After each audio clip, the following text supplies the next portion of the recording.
Initially affected me the most was meeting people. They would have like just peace and like the like an inner light. And now I know the name for it is Noor. But at the time I had no idea what is this and like how is this happening? The people just have something in their faces and eyes that's different to what I saw in my environment. So this thing led me to like investigating more in Islam. But when it comes to like things about Islam itself,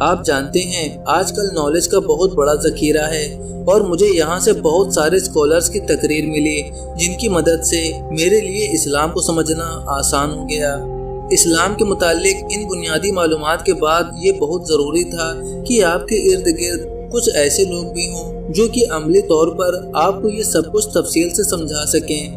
میں نے internet پر بہت ساری بہنوں کے interviews دیکھے یہاں Europe میں جنہوں نے اسلام قبول کیا کہ ان کی زندگی میں کوئی نہ کوئی مسلمان تھا جس نے ان کو اسلام کی طرف گائیڈ کیا، مگر بدقسمتی سے میرے ارد گرد پولینڈ میں ایسا کوئی نہیں تھا، نہ ہی یہاں پر کوئی مسجد ہے۔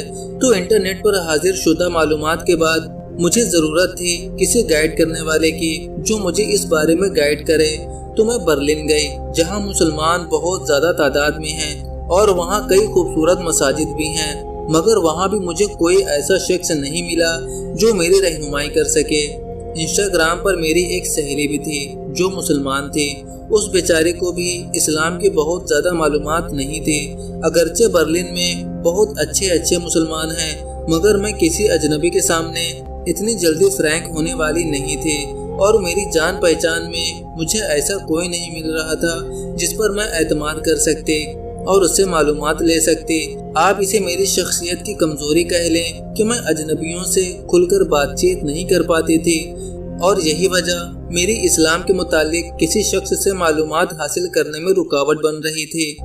ہاں، البتہ اسلامی اسکالرز کے بیانات سے یوٹیوب بھرا پڑا ہے جن سے آپ گائیڈنس لے سکتے ہیں، مگر بعض اوقات ہوتا ہے کہ آپ کے دل میں کوئی سوال ہو اور اس سوال کے متعلق جواب آپ کو کئی مہینے بعد کسی اسکالر کی کسی تقریر میں ملے۔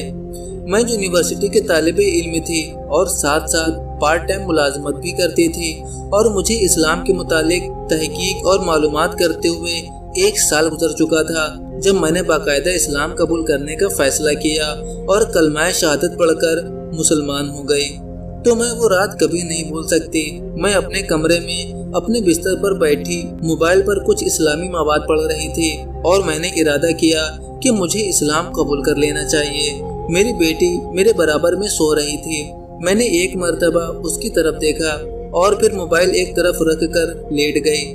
آج نہیں، کل صبح جب سو کر اٹھ جاؤں گی تو فیصلہ کروں گی کہ مجھے کیا کرنا چاہیے۔ پھر مجھے لیٹے کچھ دیر ہی ہوئی تھی، نیند بالکل نہیں آ رہی تھی، اور میں سوچ رہی تھی کہ میں فضول میں بھاگ رہی ہوں، خامخواہ اسلام قبول کرنے سے کترا رہی ہوں۔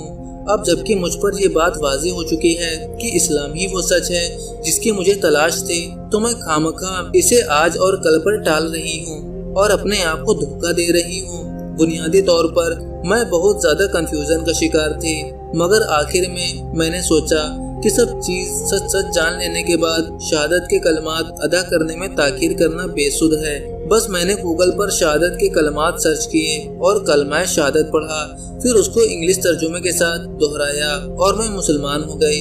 اسلام قبول کرنے کے بعد شروع میں تھوڑا مشکل تھا، پارٹیوں میں جانے سے گریز، شراب سے اجتناب، لمبے لباس پہننا، نامحرم سے فاصلہ رکھنا، مگر الحمدللہ آہستہ سب ٹھیک ہو گیا۔ بس میں اللہ تعالیٰ سے اپنے گناہوں پر استغفار کرتی ہوں اور یہی چاہتی ہوں کہ پچھلی زندگی میں مجھ سے جو گناہ ہو گئے ہیں ان سب گناہوں کو اللہ معاف کر دے۔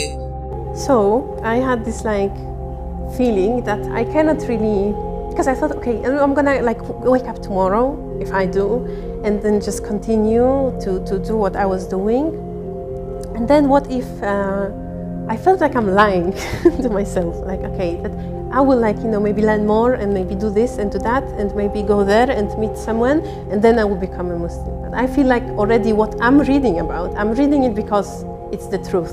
So I thought, how long can I really distance myself from the feeling I have inside me that that's it, and this is the right way to follow. This is what your life should be about, دوستو، اب آپ سے ایک سوال ہے کہ کیا آپ پرسنلی کسی ایسے شخص کو جانتے ہیں جس نے اسلام قبول کیا ہو؟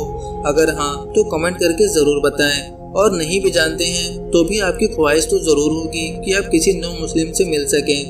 امید کرتا ہوں آپ کو آج کی یہ ویڈیو پسند آئی ہوگی۔ ویڈیو پسند آئی ہو تو ویڈیو کو لائک اور اسے زیادہ سے زیادہ شیئر کریں۔ اپنا بہت سارا خیال رکھیں۔